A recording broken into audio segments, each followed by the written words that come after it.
समय पहले की बात है। भारत के एक घने जंगलों के बीच एक छोटा सा राज्य था, चांदपुर। इस राज्य की सबसे खास बात यह थी कि यहाँ की हर रात चांदनी से नहाई हुई लगती थी। कहते थे कि चांद खुद इस राज्य पर विशेष कृपा करता था। चांदपुर के राजा आदित्य सिंह अपनी दया और न्यायप्रियता के लिए प्रसिद्ध थे। उनकी रानी रूपमती अपनी सुंदरता और करुणा से सबका दिल जीत लेती थीं। लेकिन सबसे प्यारी और चहेती थी उनकी बेटी राजकुमारी चांदनी। जैसे उसका नाम वैसे ही उसका रूप, गोरा चमकता चेहरा, बड़ी बड़ी आंखें और स्वर्ण जैसे चमकते बाल। राज्य में सब कुछ ठीक चल रहा था, लेकिन हर लोककथा में एक रहस्य छिपा होता है।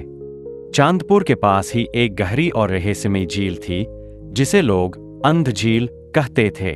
कहते हैं, जो भी उस झील में रात के समय जात फिर कभी वापस नहीं आता। एक दिन राजकुमारी चांदनी महल की छत पर बैठी चांद की रोशनी में झील की ओर देख रही थी। तभी उसे झील से आती हल्की सी मधुर संगीत की आवाज सुनाई दी। अगली रात जब पूरा महल सो रहा था, राजकुमारी चुपके से झील की ओर निकल पड़ी।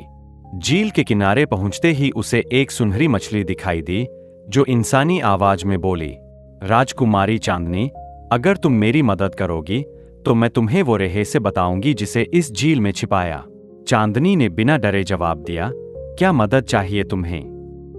मछली बोली, इस झील में एक दुष्ट राक्षस का श्राप है, जिसने इस जगह को अंधकार में डुबो दिया है।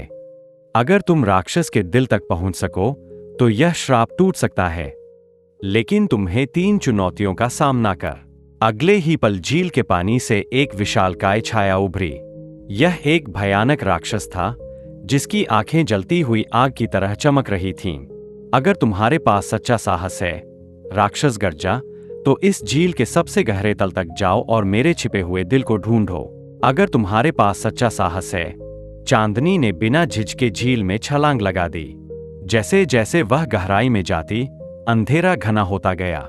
अचानक उसे चारों ओर से डरावनी आवाजें सुनाई देने लगीं। लेकिन उसने अपनी आंखें बंद कर ली और दिल से एक ही बात दोहराई, डर को हराना ही सबसे बड़ी जीत है। गहराई में उसे एक जादुई मोती मिला, लेकिन उसके पास पहुंचने से पहले एक घायल कछुआ रास्ता रोककर खड़ा हो गया। कछुए ने कहा, अगर तुम मेरी मदद करोगी तो मैं तुम्हें उस मोती तक ले जाऊंगा। चांदनी ने बिना सोचे समझे कछुए की चोटों पर अपने आंचल से पट्टी बांधी। कछुए ने खुश होकर उसे मोती दिया और साथ ही एक रहस्यमयी मंत्र भी सिखाया। जब वह झील की सबसे गहरी परत में पहुंची, तो राक्षस का दिल एक काले पत्थर के रूप में वहां रखा था। तभी राक्षस की गूंजती आवाज आई, अगर तुम सच में इस श्राप को तोड़ना चाहती हो तो तुम्हें अपने सबसे प्यारे खजाने का बलिदान देना होगा।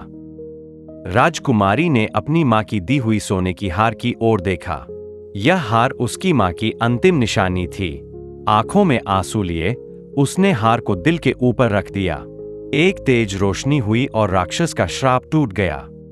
राक्षस ने धीरे धीरे एक सुंदर युवक का रूप ले लिया। वह असल में एक राजकुमार था, जिसे एक जादूगरनी ने श्राप दिया था। उसने चांदनी से कहा, तुमने साहस, करुणा और बलिदान की परीक्षा पूरी की। अब मैं तुम्हारे राज्य को हमेशा खुशियों का वरदान देता हूं। राक्षस ने धीरे धीरे एक सुंदर युवक का रूप ले लिया। वह असल में एक राजकुमार था, जिसे एक जादूगरनी ने श्राप दिया था। उसने चांदनी से कहा, तुमने साहस, करुणा और बलिदान की परीक्षा पूरी की।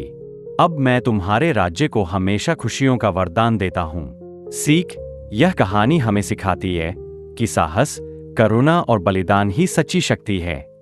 जब दिल से किया गया प्रयास होता है, तो सबसे बड़ा अंधकार भी चीर कर उजाला बन सकता है।